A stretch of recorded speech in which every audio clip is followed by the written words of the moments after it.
Donc aujourd'hui, on va traiter l'exemple de la fonction f de x est égal x log de x carré. Donc le domaine de définition, ça se voit, c'est l'ensemble des points x appartenant à R tel que x carré strictement positif. Donc ici, c'est une condition sur la quantité qui est entre parenthèses là. La fonction log, elle existe si seulement si la quantité elle est strictement positive. Donc ici, le domaine de définition, c'est R étoile.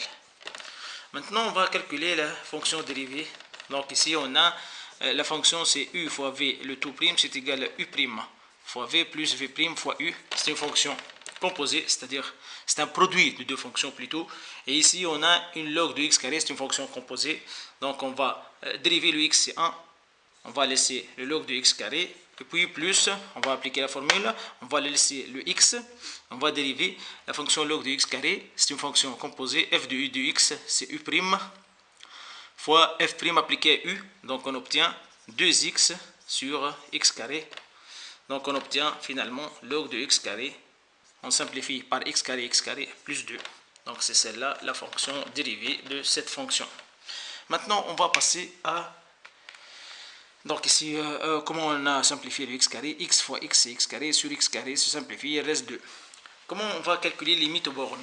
On va commencer par les limites à l'infini, donc limite de f au moins l'infini, donc ici log de moins l'infini au carré, ça se voit, ça tend vers plus l'infini, avec le x c'est moins l'infini, donc le résultat final c'est moins l'infini. Pour la limite de f en plus l'infini, c'est très simple, c'est plus l'infini fois plus l'infini, ça devient plus l'infini. Maintenant, on va voir limite de f en 0. C'est limite de x log de x carré quand x tend vers 0. Ici, on ne peut pas directement calculer ça. On a un 0 ici. Ici, ça va tendre. Donc, log de 0 plus, c'est moins l'infini. Donc, c'est moins l'infini fois 0. C'est une forme indéterminée. Qu'est-ce qu'on va faire? Donc, on va faire comme ça. Donc, l'astuce est de faire limite de x tend vers 0.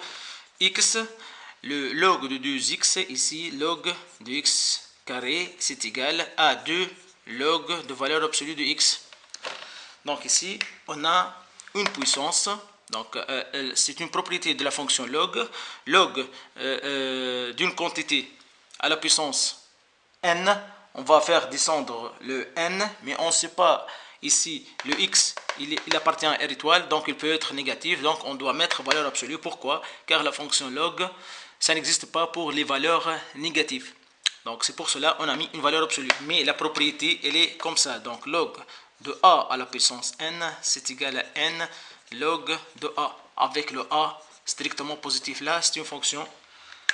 Donc c'est une propriété de la fonction log. Mais étant donné ici, on a le x qui appartient à R étoile. Donc le x peut être négatif. C'est pour cela qu'on a mis valeur absolue. Donc ici, on va directement mettre x fois 2 log de valeur absolue de x.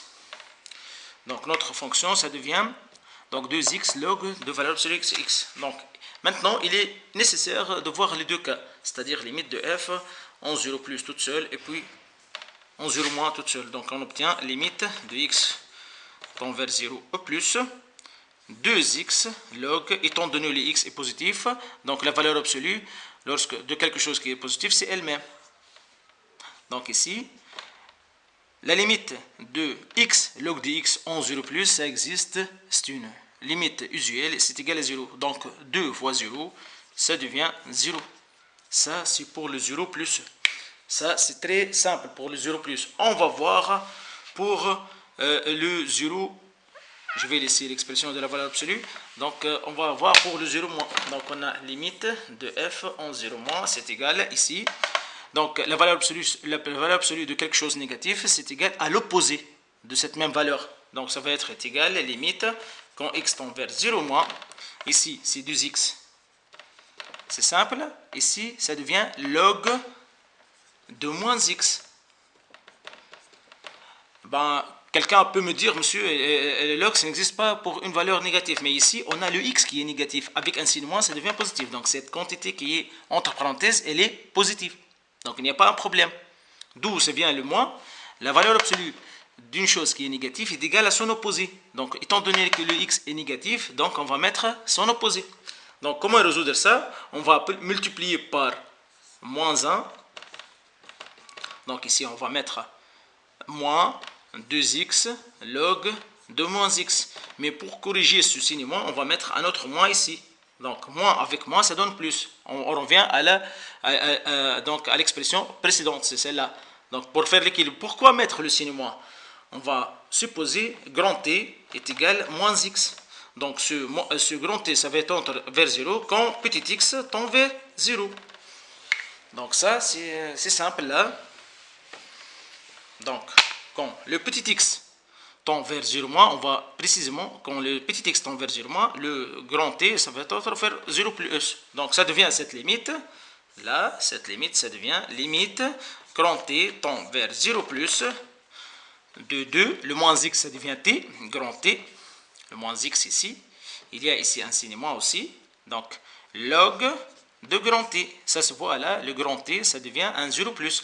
Donc, T, log de T, quand T tend vers 0 plus, ça existe. C'est 0. Fois 2, c'est 0. Avec un signe moins, c'est 0. Donc, le résultat, c'est moins 2 fois 0, c'est égal à 0. Donc, ici, on peut dire que limite de f en 0 moins est égal à limite de f en 0 plus est égal à 0. Donc, ici, cette fonction, on peut avoir un prolongement par continuité de cette fonction. Je vais expliquer. On va obtenir un autre résultat. Donc, f admet un prolongement par continuité sur R et g de x, soit g de x en prolongement. Donc, g de x, ça va être égal à f de x, si x différent de 0, c'est-à-dire x appartient au domaine de définition, est égal à cette limite qui existe en 0, si x égale à 0. Donc, cette g de x, c'est le prolongement par continuité de f.